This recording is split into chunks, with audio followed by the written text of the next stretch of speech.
Melanjutkan dari kisah sebelumnya, mata Xiaoyan terfokus pada 3 gumpalan api di jarinya. Sesaat kemudian, dia mengangkat kepalanya dan tersenyum meminta maaf kepada Lin Yan di depan perahu.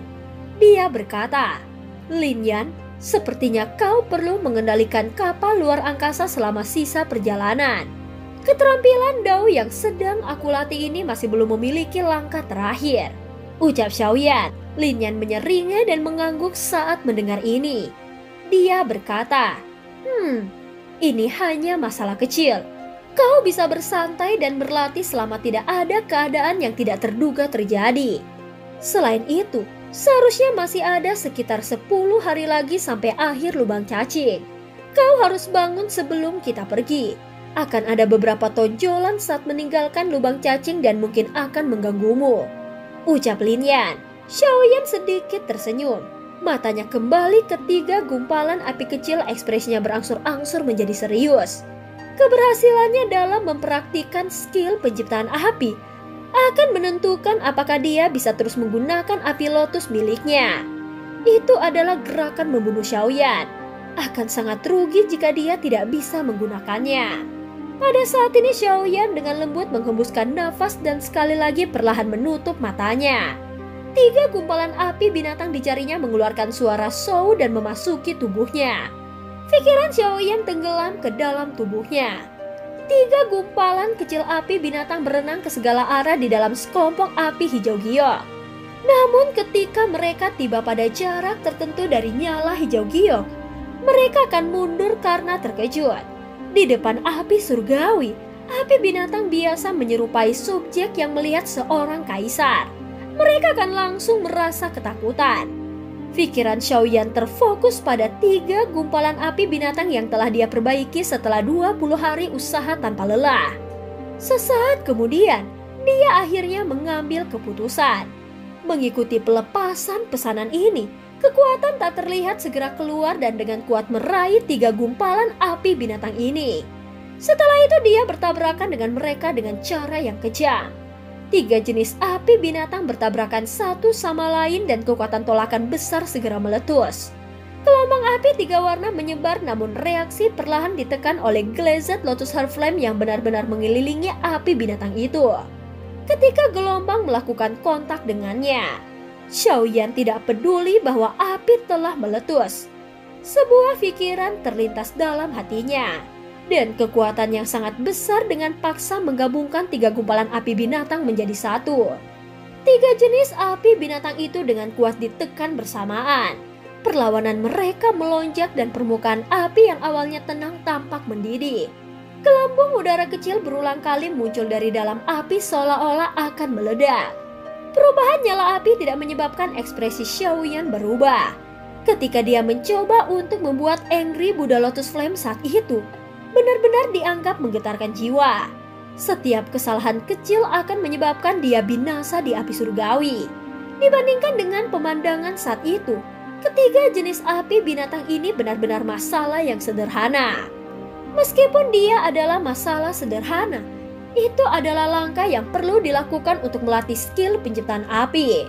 Namun dengan pengalaman menggabungkan api surgawi saat itu, Xiaoyan tidak tampak sangat sibuk selama penggabungan kali ini. Saat kekuatan spiritual menyerbu api, Xiaoyan merasakan kekerasan liar yang menyebar di dalamnya. Itu seperti gunung berapi yang akan meletus. 3 jenis api saling melawan. Setiap kali api bertabrakan, Kekerasan di dalam setiap nyala api akan bertambah sedikit. Jika ini terus berlanjut, letusan akan menjadi cepat atau lambat. Hati Xiaoyan berangsur-angsur menjadi serius saat dia merasakan firasat gunung berapi meletus di dalam nyala api. Sebuah pikiran melintas di benaknya, dan nyala hijau giok yang mengelilinginya berkurang ukurannya. Setelah penyusutan ini, tekanan di dalam nyala hijau giok tiba-tiba melonjak. Dengan ledakan api, riak api yang kuat menyebar ke segala arah. Setelah itu bertabrakan dengan Glazed Lotus Heart Flame di sekitarnya. Kekuatan liar dan kekerasan menyebabkan Glazed Lotus Heart Flame berfluktuasi. Namun beruntungnya Xiaoyan sudah siap. Oleh karena itu Glazed Lotus Heart Flame tidak tersebar oleh kekuatan. Kalau tidak, bahkan dengan kekuatan tubuh Xiaoyan, dia akan sedikit menderita jika dia menerima pukulan seperti itu. Meskipun kekuatan dari nyala api yang meledak ditekan, tampaknya penggabungan ini tidak terlalu berhasil. 3 gumpalan api di dalam api hijau giok telah tersebar. Ketiga biji api ini sangat kecil. Sikap mereka yang berkedap-kedip tampak seolah-olah mereka akan padam hanya dengan bernafas di dekatnya. Selama ledakan, 3 gumpalan api tampaknya telah kehilangan kekerasan liar yang tersembunyi di dalamnya. Mereka melayang seperti cahaya lilin. Hati Xiaoyan menghela nafas lega saat melihat 3 gumpalan bibit api yang bisa dipadamkan hanya dengan nafas. Segera dia mengeluarkan tawa lembut. Sebuah pikiran terlintas di dalam hatinya. Dan 3 gumpalan biji api berkibar sebelum melakukan kontak satu sama lain. Kontak kali ini tidak menghasilkan reaksi yang intens seperti sebelumnya. Di bawah kendali tersembunyi kekuatan spiritual Xiaoyan, 3 gumpalan biji api diam-diam menyatu. Setelah itu, 3 gumpalan api mulai menunjukkan tanda-tanda bergabung di bawah penindasan cerdik yang diciptakan Xiaoyan di sekitar mereka. Penggabungan semacam ini bukanlah sesuatu yang bisa dicapai hanya dengan usaha sehari. Ini adalah pekerjaan halus yang membutuhkan tekanan stabil dalam waktu lama. Oleh karena itu seseorang perlu menggunakan kekuatan spiritual seseorang untuk mengendalikan setiap perubahan api di dalam nyala apinya. Namun dengan kekuatan Xiaoyan, dia mampu menyelesaikan sebagian besar langkah ini dengan sempurna. Yang perlu dia lakukan hanyalah menunggu waktu berlalu. Pada saat ini hari demi hari berlalu sementara Xiaoyan fokus untuk menggabungkan ketiga jenis api binatang ini. Dalam sekejap mata, hampir 9 hari berlalu. Setelah hampir 29 hari melakukan perjalanan, kapal luar angkasa mendekati ujung lubang cacing. Lin Yan duduk bersila di depan perahu. Dia biasanya menuangkan gelombang Daoqi ke dalam perahu sebelum mengusap dahinya. Ada ekspresi lelah di wajahnya. Pengendalian selama 1 bulan mungkin tidak akan melelahkan bagi Daoqinya. Tetapi hal itu menghabiskan banyak perhatiannya. Kita akan bisa meninggalkan lubang cacing setelah hari lain. Apakah orang ini belum selesai? Ucap Lin Yan memandang Xiaoyan yang berada di kabin kapal. Setelah itu dia melihat perahu luar angkasa lain yang tampak sangat bersemangat karena mereka akan tiba di tempat tujuan. Dia tanpa sadar tertawa pahit. Tampaknya dia telah menjadi tukang perahu untuk Xiaoyan selama sebulan. Akan ada riak luar angkasa yang intens saat meninggalkan lubang cacing. Xiaoyan pasti akan terganggu olehnya saat itu. Jika situasi seperti itu akhirnya menyebabkan Daoqi di tubuhnya bergerak liar, itu akan menjadi masalah yang sederhana. Lin Yan merenung sejenak sebelum dengan lembut menghela nafas. Lupakan. Jika dia tidak bangun sebelum meninggalkan lubang cacing, aku hanya bisa membangunkannya dengan paksa. Lin Yan buru-buru menguatkan perhatiannya setelah mengambil keputusan. Dia mengendalikan kapal luar angkasa dan mempertahankan kecepatan yang stabil. Waktu sehari tidak dianggap lama. Selama periode waktu ini, Xiaoyan masih tidak menunjukkan tanda-tanda untuk bangun. Ini menyebabkan wajah Lin Yan tanpa sadar mengungkapkan beberapa kecemasan. Lin Yan bisa merasakan dengan jelas kekuatan spasial di tempat ini karena mereka semakin dekat dengan pintu keluar lubang cacing. Pada saat ini Lin Yan sedikit mengangkat alisnya. Dia samar-samar bisa melihat cincin cahaya melingkar berwarna perak. Lin Yan menoleh dan menatap Xiaoyan di kabin. Akhirnya dia mengatupkan giginya dan berdiri dan perlahan berjalan menuju Xiaoyan. Tangan Lin Yan dengan cepat terayun ke bahu Xiaoyan setelah memasuki kabin. Namun sebelum tangannya mendarat di bahu Xiaoyan, nyala api hijau giok melonjak keluar dari tubuh Lindong dengan cara seperti kilat dan menembaki tangan Lin Yan. Ekspresi Lin Yan berubah saat melihat ini. Dia bisa merasakan energi mengerikan yang terkandung di dalam api hijau giok ini. Sebelum Lin Yan bisa menghela nafas lega setelah menghindari nyala api, angin panas tiba-tiba menerkam dari belakangnya. Dia menoleh ketakutan dan melihat bahwa nyala api hijau giok dengan cepat membesar di matanya. Bahkan dengan bantuan skill kemampuan Lin Yan yang tidak biasa, dia akan kesulitan mengelak dari jarak sedekat itu. Oleh karena itu dia hanya bisa menyaksikan nyala api menuju tubuhnya. Untungnya teriakan lembut tiba-tiba terdengar di dalam kabin tepat saat nyala hijau giok hendak menabrak tubuh Lin Yan. Nyala api segera berhenti dengan cara yang sangat patuh. Namun suhu panasnya menyebabkan rasa sakit yang membakar di tubuh Lin Yan. Dia buru-buru melompat ke samping sebagai hasilnya. Baru saat itulah Lin Yan mengalihkan pandangannya ke Xiaoyan yang telah membuka matanya. "Xiaoyan, akhirnya kau bangun." Xiaoyan tersenyum dan mengangguk pada Lin Yan. Dia mengulurkan tangannya dan menarik api hijau giok ke tubuhnya. Setelah itu dia menggosok jari-jarinya dengan lembut.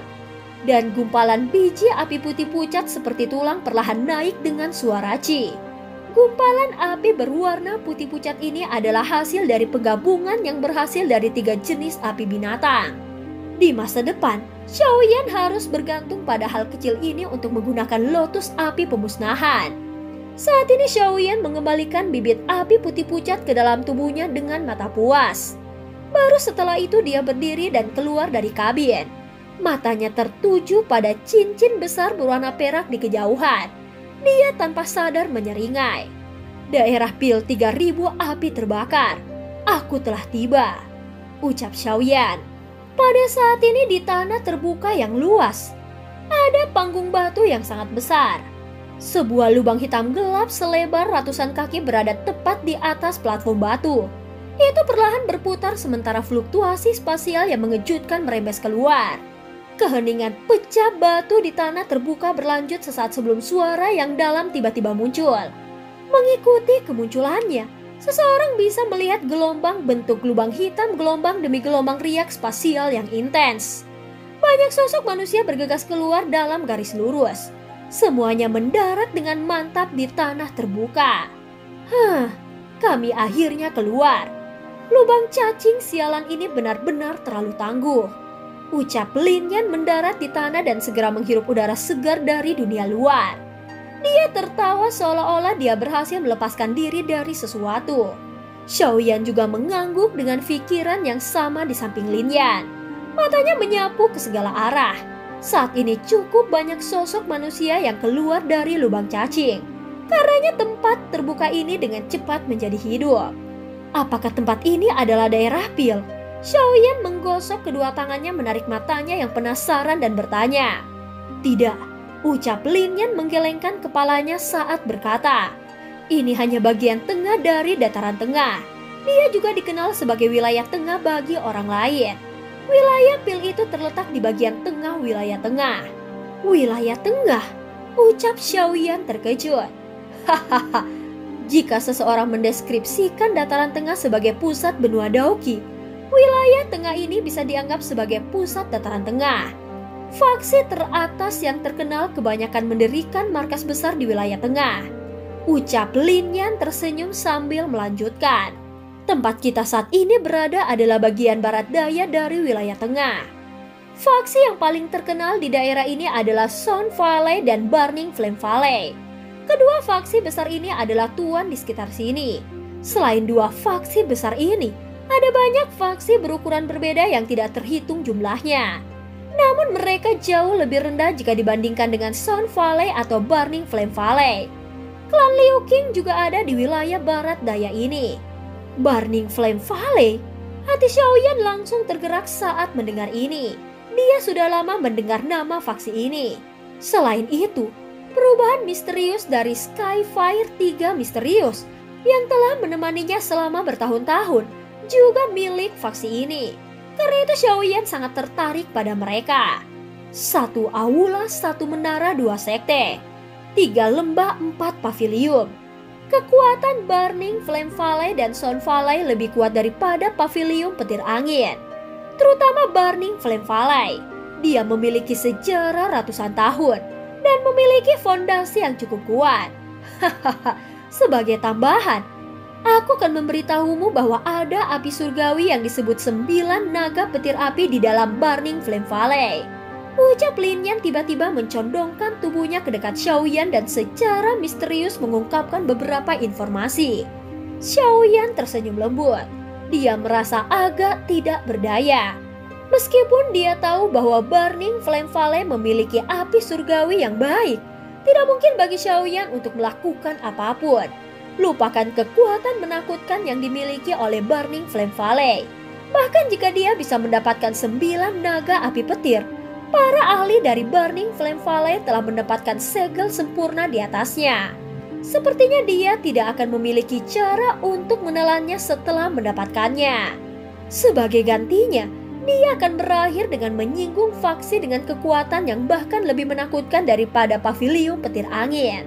Meskipun tidak mungkin bagi Xiaoyan untuk mengambil 9 naga petir api, Xiaoyan sangat tertarik dengan perubahan 3 misterius. Setelah bertahun-tahun, dia juga secara bertahap memahami betapa dalamnya Skyfire 3 perubahan misterius ini. Terutama untuk seseorang seperti dia, yang memiliki lebih dari 1 jenis api surgawi di tubuhnya. Itu bisa digambarkan sebagai membuat sesuatu yang ganas menjadi lebih ganas. Jika Xiaoyan bisa mendapatkan metode untuk mempraktikkan 2 perubahan lainnya dalam Skyfire 3 perubahan misterius, kekuatan bertarungnya pasti akan melonjak. Jika aku memiliki kesempatan, mungkin aku dapat mencoba dan melihat apakah aku dapat mencoba untuk mendapatkan perubahan yang tersisa dari Skyfire 3 perubahan misterius. Namun yang terbaik adalah tidak mengungkapkan bahwa aku sudah tahu cara menggunakannya. Jika Burning Flame Valley ini sekeras kepala pavilium petir angin, sepertinya aku akan menghadapi banyak masalah. Ucap Xiaoyan merenung sejenak sambil bergumam di dalam hatinya. Lin Yan, seberapa jauh tempat ini dari daerah Pil? Ucap Xiaoyan mengangkat kepalanya dan bertanya pada Lin Yan. Jaraknya cukup jauh, namun ada 2 cukup lubang cacing jarak pendek di wilayah dataran tengah. Kita harus dapat mencapai wilayah Pil dalam 6 hingga 7 hari. Lin Yan menghitung sebelum melihat Xiaoyan dan berkata, kota Tianhuang tempat klan Liu Qing berada, secara kebetulan adalah salah satu kota yang harus kita lewati. Kota itu memiliki lubang cacing yang mengarah ke wilayah Pil. Xiaoyan merasa agak terkejut saat mendengar ini. Dia segera menyeringai dan berkata, baiklah, aku bisa pergi dan bertemu orang itu di sepanjang jalan. Sudah beberapa tahun sejak terakhir kali aku melihat Liu Qing, aku ingin tahu seperti apa dia sekarang. Lin Yan berseri-seri dan mengangguk. Liu Qing sekarang adalah kepala klan. Bakat pelatihannya lebih baik dariku. Ketika dia dan aku berpisah saat itu, dia sudah mencapai level bintang Do Huang. Sekarang kemungkinan dia setidaknya telah mencapai tingkat bintang 7 Do Huang. Karena kau telah memutuskannya, aku yang akan memimpin jalan.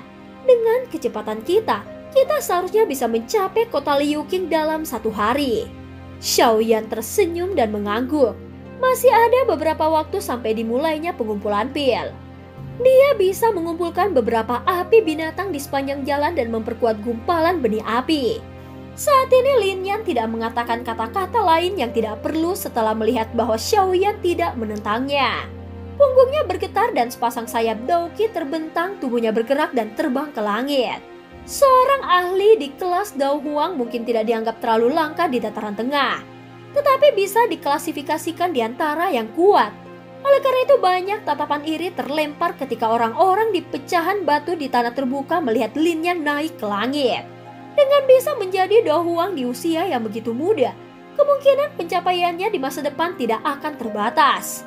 Sementara semua orang merasa iri, kaki Xiaoyan menginjak udara kosong, dan dia dengan cepat naik ke langit. Setelah itu dia memberi isyarat ke tangan Lin Yan.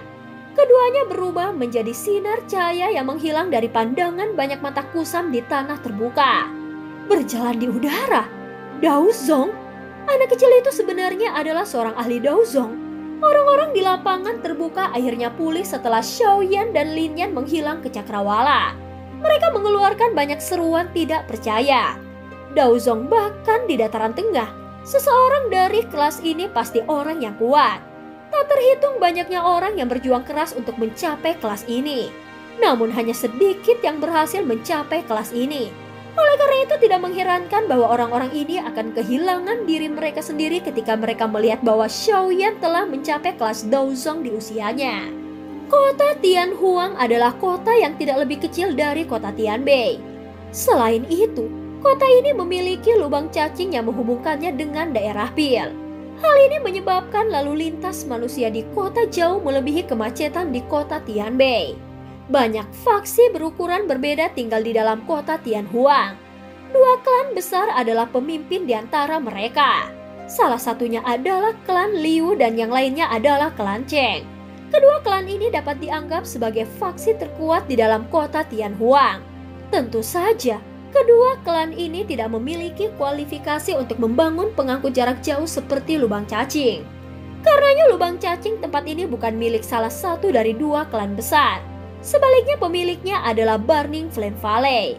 Burning Flame Valley adalah tuan sejati lebih dari ribuan kilometer, mengendalikan banyak kota. Satu-satunya yang bisa mengatasinya adalah Sun Valley. Namun Sun Valley ini selalu tertutup. Jangkauan faksi mereka tidak sedekat Burning Flame Valley. Namun tidak ada yang berani meremehkannya. Seseorang bahkan tidak perlu menggunakan kepalanya untuk mengetahui bahwa faksi yang dapat dibandingkan dengan Burning Flame Valley tidak biasa. Burning Flame Valley menguasai banyak kota. Dan kota Tianhuang ini termasuk di dalam wilayahnya. Jika seseorang benar-benar membicarakannya, klan Liu dan klan Cheng dapat dianggap sebagai klan bawahan dari Burning Flame Valley. Pengelolaan lubang cacing ini diputuskan oleh Burning Flame Valley. Tentu saja faksi yang mengelolanya akan menjadi bos dari kota ini. Selama tahun-tahun ini, hak pengelolaan telah berganti antara klan Liu dan klan Cheng. Namun tidak ada pihak yang bisa lama mendapatkan hak pengelolaan. Ini mungkin semacam taktik yang digunakan oleh Burning Flame Valley untuk mengendalikan mereka. Dengan kecepatan Xiaoyan dan Lin Yan, mereka tidak perlu menghabiskan banyak waktu untuk sampai ke kota Tianhuang. Dalam sehari, samar-samar mereka bisa melihat garis besar kota Tianhuang. Selama hari perjalanan ini, Xiaoyan akan mencari sebentar pegunungan yang dia lewati. Oleh karena itu dia mendapatkan dua jenis api binatang. Meskipun mereka tidak terlalu kuat, mereka masih lebih baik daripada tidak ada sama sekali. Apakah ini kota Tianhuang yang kau sebutkan? Xiaoyan mengangkat kepalanya. Melihat ke sudut jauh kota yang ditutupi oleh tanaman hijau subur dan tanpa sadar tersenyum. Lin Yan mengangguk. Matanya menyapu sekelilingnya sambil mengingatkan Xiaoyan. Ini adalah wilayah Burning Flame Valley. Kau harus berhati-hati saat melakukan sesuatu. Dan harus menghindari penggunaan Skyfire 3 perubahan misterius. Meskipun Burning Flame Valley tidak memandang teknik Dao mereka sebagai kehidupan mereka seperti pavilion petir angin, mereka pasti akan merasa agak tidak senang ketika mereka melihat orang luar menggunakan teknik Dao mereka. Sebelumnya Xiaoyan telah memberitahu Lin Yan tentang Skyfire 3 perubahan misterius, menyebabkan dia menjadi sangat tercengang. Dia tidak menyangka bahwa Xiaoyan tidak hanya melatih teknik Dao dari pavilion petir angin, tetapi juga memiliki teknik Dao dari Burning Flame Valley. Oleh karena itu, Lin Yan memberitahunya berkali-kali untuk menyembunyikan teknik Dao itu. Xiaoyan tersenyum dan mengangguk. Matanya mengikuti jalan utama ke kejauhan. Ada sebuah kota besar yang mengintip dari hutan tampak seperti binatang buas yang tidak bisa dilihat ujungnya. Ayo pergi. Menurut apa yang kau katakan, lubang cacing kota Tianhuang ini harus dikendalikan oleh klan Liu kali ini. Ini akan membuat segalanya menjadi lebih lancar. Selain itu, aku bertanya-tanya tingkat apa yang telah dicapai Liu Qing selama tahun-tahun ini. Xiaoyan tertawa pelan saat keingintahuan melintas di matanya. Saat itu, Liu Qing adalah eksistensi yang berada di peringkat 3 besar di peringkat kuat akademi dalam. Pada saat itu, bahkan Xiaoyan pun memandangnya.